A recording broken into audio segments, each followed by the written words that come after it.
Japan আসুন। জাপানে এসে একটা সুন্দর ক্যারিয়ার করুন, সুন্দর একটা জীবন করুন।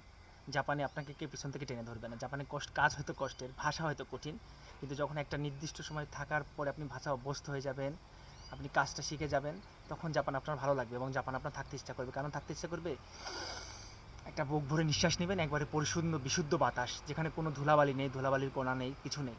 রাস্তায় হাঁটবেন, নিরাপদ জীবন নিয়ে হাঁটবেন। খাবার খাবেন, পরিশুদ্ধ বিশুদ্ধ খাবার খাবেন। সুতরাং জাপানে বিশুদ্ধ বাতাস, বিশুদ্ধ খাবার, পরিচ্ছন্ন আবহাওয়া, নিরাপদ জীবন এগুলো আপনাকে পাবেন। কাজ নিয়ে মন্তব্য থাকতে পারে, ভাই জাপানিজ কাজ কঠিন, জাপানিজ টিকে থাকা কঠিন, জাপানের ভাষা কঠিন, এগুলো তো থাকবে ভাই। এটা তো আমার দেশ না, আমার দেশের মাতৃভাষা না, এটা একটা বিদেশি দেশ, বিদেশি ভাষা, ভাষা কঠিন হতে পারে। তাই বলে কি আপনি জাপান আসবেন না? জাপান আসবেন। জাপান কেন আসবেন? জাপানিজরা কারোর পিছু টেনে ধরে না।